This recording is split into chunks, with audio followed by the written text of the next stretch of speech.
AP CM Jagan మేమంతా సిద్ధం bus యాత్ర కృష్ణా జిల్లాలో కొనసాగుతోంది. తనపై దాడితో నిన్న యాత్రకు చిన్న బ్రేక్ ఇచ్చిన జగన్ ఇవాల్టి నుంచి మళ్లీ బస్సు యాత్రతో జనంలోకి వెళ్లారు. ఉదయం కేసరపల్లిలో ప్రారంభమైన జగన్ యాత్ర గన్నవరం, ఆత్కూర్, తేలప్రోలు బైపాస్ కు చేరుకుంది.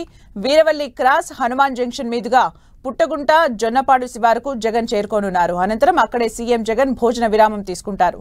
భోజన విరామం తర్వాత సీఎం జగన్ జొన్నపాడు, జనార్దనపురం మీదుగా గుడివాడ శివారు, నాగవరప్పాడు వద్దకు చేరుకుంటారు. అక్కడ నిర్వహించే బహిరంగ సభలో పాల్గొంటారు.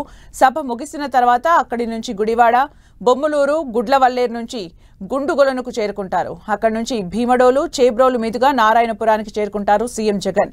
ఇవాళ రాత్రి నారాయణపురంలోనే సీఎం జగన్ బస చేయనున్నారు.